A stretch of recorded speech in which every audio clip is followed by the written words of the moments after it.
Selamat malam teman-teman ya. Jadi sesuai undangan, malam ini kita ingin berbagi informasi tentang sebuah proyek, di mana di proyek ini kita berbagi bagaimana kita bisa dapatkan keuntungan dari yang namanya berdagang di era digital. Teman-teman sama-sama seperti kita ketahui bersama bahwa saat ini era sudah berubah, betul ya? Mungkin nggak pernah kebayang bahwa kita akan sampai di era ini, di mana semuanya begitu mudah bisa kita lakukan dan kita dapatkan dari yang namanya handphone. Betul ya? Dengan berubahnya zaman pun, cara berdagang pun juga sudah berubah, teman-teman. Pasti kita juga sudah mengalami sebenarnya, benar ya, cara berdagang itu berubah. Nah, kalau kita bicara secara konvensional dulu, ataupun mungkin sekarang masih banyak melakukan juga ya, ini intinya secara konvensional. Kalau kita mau berdagang, yang pasti kita membutuhkan yang namanya tempat, dan juga barang. Atau kalau paling mudahnya adalah kita harus punya yang namanya tempat dulu nih, baik mau berupa kios, ataupun toko, ruko, dan sebagainya. Baru kemudian kita berpikir untuk mengisi kios atau toko tersebut dengan barang-barang dagangan kita. Betul ya? Artinya apa? Ini membutuhkan modal yang cukup besar. Dan biasanya pembayarannya menggunakan yang namanya cash gitu. Tidak semua orang mampu melakukannya karena pertama dari sisi yang namanya modal, yang kedua dari sisi yang namanya keahlian. Berdagang itu ternyata butuh skill juga, teman-teman, pengalaman yang jelas ya. Yang kedua adalah koneksi, dari mana dia bisa mendapatkan distribusi atau mendapatkan barangnya. Sampai akhirnya mulai berkembang. Masuklah yang namanya era internet. Betul ya? Di era internet ini kita bisa berdagang tapi tanpa perlu yang namanya tempat. Karena tempatnya bisa digital ya. Jadi bisa melalui handphone atau laptop kita. Mungkin teman-teman di sini ada yang ngalami nih, berjualan tapi tempatnya di handphone atau laptop, baik melalui marketplace ataupun di medsos ya. Atau mungkin yang paling marak sekarang itu apa? Berdagang di status WA. Boleh ya, benar ya? Teman-teman boleh deh cek status WA, mungkin banyak nih yang menawarkan dagangan di sana. Di status WA ataupun membuat yang namanya web untuk berjualan. Nah, teman-teman kebayang nggak? Dulu kalau ngomong mau buka rumah makan, orang itu harus nyiapin tempat dan berbagai perabotannya, setuju ya, sampai akhirnya dia harus nyetok bahan-bahannya dan sebagainya. Sekarang mereka itu cukup di dapur rumahnya, tapi pakai aplikasi GoFood, mereka sudah bisa dagangan. Nah, inilah menariknya di era yang namanya internet. Dan di sini sistem pembayarannya pun juga sudah mulai bergeser ke arah yang namanya digital. Betul ya? Kita mulai bayarnya pakai entah M-Banking, transfer ATM, ataupun sistem pembayaran di dalam marketplace tersebut, seperti GoPay, ShopeePay, OVO, dan sebagainya. Era ini pun sebenarnya sudah mulai bergeser. Saat ini kita memasuki yang namanya era blockchain. Nah, yang menarik adalah di era blockchain ini nggak cuma tempatnya yang digital, tapi bahkan barang dagangannya pun digital, teman-teman. Ya, jadi gini, kita itu berdagang sekali lagi gunakan hanya handphone atau laptop. Nanti di exchanger, market jual belinya. Dan barang dagangannya itu digital, yaitu yang namanya cryptocurrency atau mata uang digital. Mungkin teman-teman kalau belum bisa membayangkan seperti ini. Saat ini di salah satu, saya sebut aja ya, namanya Pegadaian, teman-teman itu bisa membeli yang namanya emas, tapi tanpa perlu fisiknya, tapi dalam bentuk digital. Betul ya, beli sekian gram, dapat tapi dalam bentuk angka. Nanti ketika dijual pun, Anda nggak perlu menjual fisiknya. Nah, di era blockchain ini kurang lebih sama, teman-teman. Tetapi bukan emas, tetapi adalah yang namanya mata uang digital. Malam ini yang ingin kita ajak adalah bagaimana teman-teman bisa berdagang di era blockchain ini, sehingga teman-teman itu sangat-sangat nyaman dan sangat-sangat mudah, hanya cukup dari handphone atau laptop Anda, dan barang dagangannya pun hanya berupa digital. Anda nggak perlu stok, Anda nggak perlu mikirin ngirimnya gimana, makingnya bagaimana, dan yang pasti, Anda pasti untung di sini. Yang menarik adalah volume perdagangan cryptocurrency ini tadi data tanggal hari ini ya, tanggal 24 Maret di CMC, volume perdagangan kripto dalam waktu 24 jam nilainya adalah 1.859 triliun. Ada angka yang cukup besar, teman-teman ya. Kita bisa ambil bagian di sana, pasti kita dapatkan namanya punya yang cukup besar. Malam ini kita ingin ajak teman-teman, proyeknya adalah bagaimana teman-teman bisa dapatkan income 1 miliar per bulan dari berdagang Bitcoin. Bitcoin ini adalah salah satu dari cryptocurrency gitu. Meskipun zaman berubah, cara berdagang berubah, tapi prinsip dagang dari dulu hingga sekarang sama, teman-teman. Prinsip dagangnya cukup dua ya. Pertama adalah bahwa barang itu dibutuhkan atau ada permintaan besar terhadap barang tersebut. Betul ya. Karena kalau nggak ada permintaan, percuma kita beli, nanti nggak akan ada yang laku gitu. Yang kedua adalah kita harus pastikan dapat barangnya lebih murah dari harga pasaran atau harga market. Sehingga ketika kita bisa supply untuk permintaan yang besar itu, kita pasti yang namanya untung. Malam ini beruntungnya adalah teman-teman akan mendapatkan penawaran Videocoin ini dengan penawaran spesial diskonnya 60% hingga 71,4%. Besar sekali teman-teman ya. Kita bisa lihat harga Videocoin ini sekali lagi tadi ya, pakai handphone Anda bisa lihat di market exchanger-nya. Kalau ini contohnya adalah di Indonesia Indodax, nanti teman-teman bisa cek ya. Ini saya beri contoh tanggal 20 Februari. Waktu itu tanggal 20 Februari harganya adalah Rp25. Let's say kalau kita bicara diskon terendah aja deh 60%. Maka teman-teman akan dapatkan video ini dengan harga Rp10. Artinya ketika dijual di harga 15 pun untung, di 20 untung, apalagi di 25 untung banget. Betul nggak teman-teman? Ketika kita dapatkan harga murah ini, pertanyaannya laku nggak? Ada permintaan yang cukup besar terhadap Videocoin. Nanti teman-teman bisa cek juga ya di market tersebut. Ini saya perbesar aja untuk memperjelas. Ada permintaan sebesar 7 miliar, 6 miliar, 1 miliar terhadap Videocoin ini. Artinya ketika kita dapat barang murah, kita jual, pasti laku. Karena pasti laku berarti pasti untung teman-teman. Ini yang menarik. Sebelum kita lanjut tentang konsep dagang ini sebenarnya bagaimana sih? Nah, saya ingin tunjukkan dahulu supaya teman-teman nanti bisa memahami. Kok bisa ada demand sebesar 7 miliar, 6 miliar ini sebenarnya dari apa atau digunakan untuk apa sih sebenarnya Videocoin ini? Oke, Videocoin ini dibuat oleh perusahaan Vidi dan perusahaan Vidi ini merupakan perusahaan startup teknologi media iklan model baru yang digabung dengan blockchain, dan ini merupakan yang pertama di dunia teman-teman ya. Terdaftar di Singapura tahun 2017, saat ini sudah memiliki 7 kantor, ada di New York, San Francisco, Shenzhen, Shanghai, Singapura, dan di Indonesia ada di Batam dan di Bali. Nah, beruntung tuh teman-teman yang tadi dari Bali ya, Anda bisa langsung datang ke kantornya untuk melihat kantornya itu seperti apa. Video ini dibikin oleh 2 anak muda, yaitu Patrick Colangelo dan Matthew Lim. Patrick ini merupakan tim insinyur di New York, Amerika Serikat, dan dia lebih bertanggung jawabnya atas departemen teknis, pengembangan teknisnya. Matthew Lim bertanggung jawab untuk pengembangan bisnis dan peluasan pasaran di semua wilayah Asia. Sebenarnya apa sih yang dilihat 2 anak muda ini, mengapa mereka membuat startup di bidang periklanan ini? Pertama, satu hal yang mereka lihat adalah banyak permasalahan di dalam dunia periklanan, terutama yang berhubungan dengan pengguna. Orang kebanyakan ketika mereka browsing ataupun melihat sesuatu di internet, satu hal yang cukup mengganggu adalah banyak orang yang merasa iklan itu menjengkelkan karena tiba-tiba muncul nggak diminta. Betul ya, iklan itu tiba-tiba muncul memaksa dan nggak relevan. Jadi kita lagi nonton apa, munculnya apa itu, dan kita dipaksa nih nunggu paling nggak 15 detik, 20 detik sampai iklan itu hilang gitu ya. Dan biasanya yang paling kita tungguan pasti tulisan skip ads atau tanda silang, betul kan? Karena apa? Nggak nyaman nih loh, lagi asik-asik baca atau nonton video, tiba-tiba muncul yang namanya iklan. Habis itu membuat yang namanya lambat, ya. Karena kadang untuk kita mau baca sesuatu halaman, kita dipaksa untuk melihat banner iklan dulu penuh, sampai sekian detik, baru kita boleh masuk ke halamannya. Membuat lambat. Dan yang paling menjengkelkan, salah satunya ini teman-teman, membuat kuota kita ini cepat habis. Kebayang ya kalau kita tuh browsing sehari berapa kali kita lihat iklan, rata-rata satu iklan itu 15 detik, 20 detik. Kebayang nggak sih sebenarnya berapa menit loh kita sehari itu lihat iklan, dan itu menghabiskan kuota dan juga baterai tanpa kita sadari. Akhirnya banyak orang yang nggak nyaman dan mereka memasang yang namanya pemblokir iklan di dalam handphonenya. Bahkan kalau kita beli handphone terbaru, handphone itu sudah menyertakan pemblokir iklan di browser bawaan handphonenya. Sehingga dari sisi pengiklan, 2 anak muda ini melihat sebenarnya nggak sangat efektif. Kenapa? Pemasang iklan itu keluar biaya besar, tapi video iklannya nggak dilihat gitu loh. Artinya apa? Konversi untuk terjadi pembelian dari iklan tersebut sangat-sangat kecil atau rendah sekali. Di samping itu mereka juga nggak mendapatkan data yang transparan. Sebenarnya berapa sih yang melihat iklannya, ternyata berapa lama sih rata-rata orang itu berinteraksi di dalam video iklan yang mereka tampilkan. Matthew Lim dan Patrick Colangelo melihat bahwa ada solusi yang bisa diberikan untuk mengatasi permasalahan di periklanan ini. Mereka membuat suatu teknologi di mana teknologi ini membangun lapisan video yang nggak terlihat pada halaman web. Jadi video-video iklan tadi nggak langsung muncul, tapi tidak terlihat, teman-teman. Ya, karena apa? Video tadi itu disematkan ke dalam teks yang sangat relevan.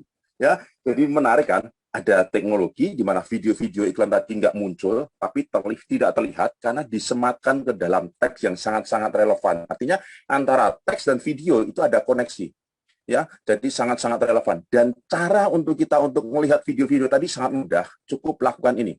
Tekan, tahan, dan geser ke atas atau kita menyebutnya TTG. Ini adalah contoh video ketika kita lagi browsing membaca berita tentang iPhone dan muncul juga videonya ada video tentang iPhone juga. Oke, kita bisa lihat bareng-bareng ya.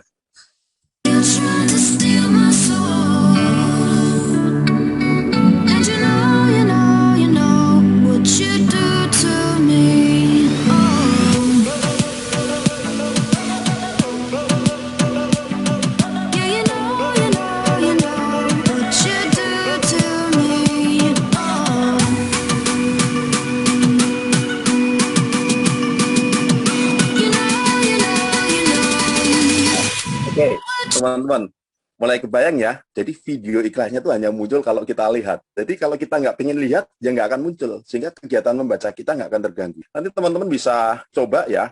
Anda bisa lakukan yang belum pernah tahu teknologi video, Anda bisa tulis ini nanti di Google Chrome ya. Jangan salah, ini beda rencana investasi Tesla di India versus RI. Nanti akan muncul seperti ini yang saya kasih tanda panah di bawah. Tulisan atau teks yang di bold pink, teman-teman.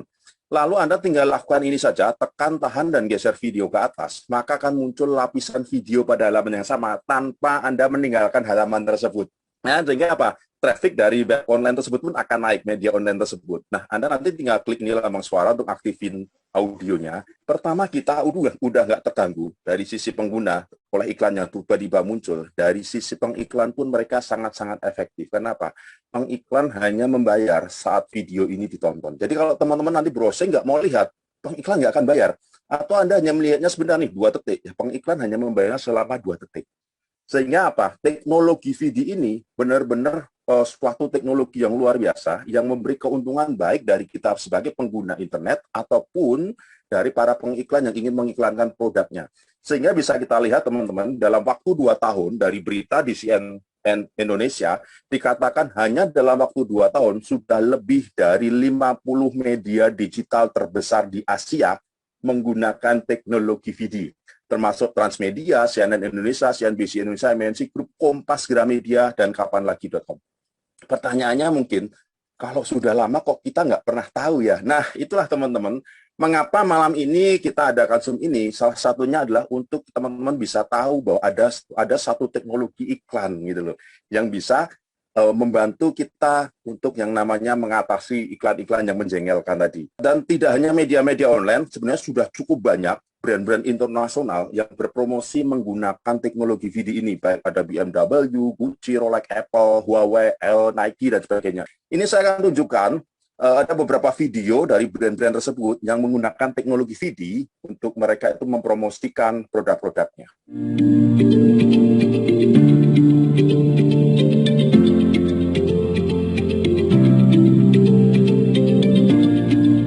Ya, ini jam tangan.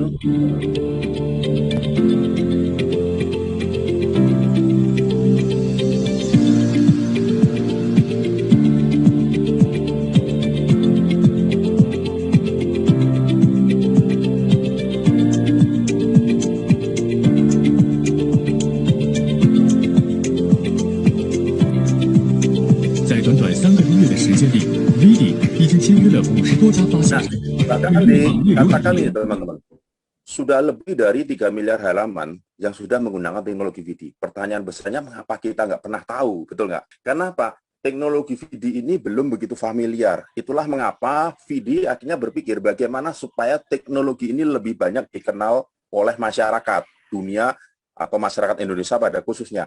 Sehingga mereka berpikir untuk membangun suatu komunitas, di mana komunitas ini yang nanti akan mengedukasi sekaligus memperkenalkan teknologi video ini kepada masyarakat.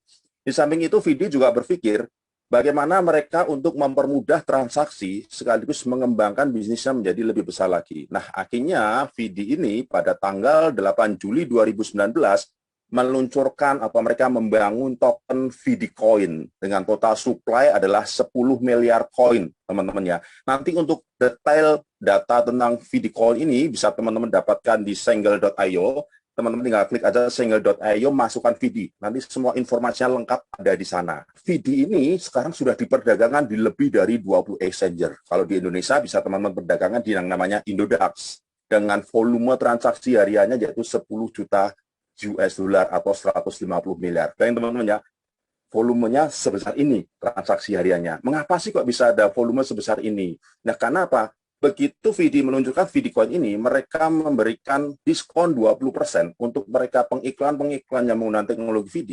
Kalau membayar menggunakan VD, didapatkan diskon 20%. Nah, teman-teman mulai paham kan? Oh, berarti ada permintaan 7 miliar, 6 miliar, yes. Yang mengambil adalah perusahaan-perusahaan media iklan ataupun brand-brand tadi yang digunakan untuk membayar iklan dengan teknologi VD tadi. Berikutnya, VD mulai membangun komunitasnya dengan mereka memberikan yang namanya diskon terhadap Coin yang mereka buat, gitu ya, dengan konsep dagang tadi. Kemudian mereka juga memberikan fasilitas kepada komunitas kalau mereka membaca atau melihat video-video iklannya akan mendapatkan reward berupa Coin. Sehingga Coin ini memang dibikin untuk memperbesar atau membuat perusahaan VD ini nantinya menjadi lebih besar. Ini adalah hubungan sebenarnya komunitas ini perannya apa sih, kita di dalam komunitas Vision ini nanti berperan seperti apa. Nah, teman-teman seperti kita ketahui bersama nih, VD dan perusahaan-perusahaan branded media-media besar ini sudah bekerja sama dari 2017. Tetapi banyak masyarakat yang belum tahu tentang teknologi. Itulah mengapa VD berpikir untuk membangun Rechain komunitas untuk memperkenalkan teknologi ini, dan mereka memberikan promo, diskon, penawaran spesial untuk membangun komunitas ini lebih layaknya kita bicara Gojek yang memberikan promo dengan GoPay-nya, seperti itu teman-teman. Sehingga banyak orang yang akhirnya mau membangun komunitas. Sehingga apa yang didapatkan VD? VD akan mendapatkan jumlah komunitas, jumlah pengguna yang besar. Ya, yang akan apa? Yang akan ditawarkan ke perusahaan-perusahaan branded. Jadi VD nggak hanya sekedar menawarkan teknologi, karena teknologi tanpa pengguna itu juga omong kosong. Kalau teknologi ini tanpa komunitas, itu juga percuma. Nah, akhirnya VD itu berpikir bagaimana menawarkan ke perusahaan-perusahaan ini sekaligus komunitas penggunanya. Sehingga makin besar komunitas, maka perusahaan-perusahaan branded yang menggunakan teknologi ini makin banyak. Layaknya YouTube yang subscribernya banyak, pasti pengiklannya jauh-jauh lebih besar. Sehingga apa? VD akan mendapatkan nilai kontrak yang makin besar sebagai pembayaran teknologi yang digunakan oleh perusahaan-perusahaan branded tadi. Rechain sebagai komunitas ini sebenarnya hubungannya apa? Nah, Rechain tadi kan yang akan mengedukasi, teman-teman. Mengedukasi kepada masyarakat tentang teknologi di sini apa? Viewer, jumlah orang-orang yang paham teknologi VD yang nanti akan melihat iklan-iklan itu makin banyak. Sekaligus meningkatkan traffic di media-media online tadi. Sehingga komunitas akan mendapatkan reward VD dari mereka baca berita ataupun lihat video-video iklan tadi. Saat ini VD sendiri juga sudah berkembang sehingga sudah banyak shareholder atau pemegang saham yang masuk. Ya, itulah mengapa VD ingin meningkatkan lagi, akan nanti semakin banyak nih shareholder yang akan masuk. Sehingga secara kapitalis, secara keuangan, VD ini sudah sangat-sangat kuat. Seperti kita lihat ada grup MNC dari Indonesia yang masuk menjadi bagian dari shareholder di VD. Ini adalah gambaran, nanti teman-teman bisa paham, oh berarti VD itu diciptakan untuk transaksi dan digunakan untuk pembayaran teknologi iklan. Dan mengapa kok dibikin komunitas? Karena untuk yang namanya memperbesar bisnis dari VD. Kalau kita bicara mau mengembangkan komunitas, di Indonesia adalah negara hukum, betul teman-teman ya. Artinya kita bicara nih legalitas, supaya kita juga ketika berdagang ataupun mengembangkan bisnis kita itu aman dan nyaman. VD sendiri kalau di Indonesia komunitasnya itu berdiri dengan nama PT Rechain Digital Indonesia. Ini ada surat keterangan terdaftar administrasi Direktorat Jenderal Pajaknya ya. Dia juga sudah punya NPWP sebagai wajib pajak. Sudah punya nomor induk perusahaan, ini ada semacam izin usaha. Kemudian dia punya izin operasional komersialnya. Jadi sudah bisa beroperasi, tapi harus melengkapi dengan apa? Tanda daftar penyelenggara sistem elektronik, dan itu juga sudah dilengkapi oleh VD. Dan ini adalah pengesahan pendirian badan hukumnya. Artinya gini teman-teman, secara legalitas, ketika kita berdagang di komunitas Rechain, ini kita sudah tenang. karena legalitasnya sudah ada. Ya, berikutnya dari sisi kriptonya, teman-teman. Tanggal 17 Desember 2020 kemarin, Bapepti menetapkan daftar aset kripto yang dapat diperdagangkan di pasar fisik aset kripto. Nah, salah satu kriterianya adalah aset kripto ini tidak dalam sistem skema Ponzi. Paham ya? Nah, karena apa? Mulai banyak nih di luaran sana tuh penipuan ataupun scam yang menggunakan kripto untuk menyamarkan bisnisnya. Vidi itu masuk sebagai salah satu dari 229 aset kripto yang resmi boleh diperdagangkan di Indonesia. Artinya secara aset kripto pun kita aman. Nah, artinya berdagang di Vidi itu benar-benar nyaman, teman-teman. Kita sudah lihat nih perusahaannya, legalitasnya. Sekarang kita langsung nih, gimana saya dapatkan 1 miliar itu gimana? Betul kan?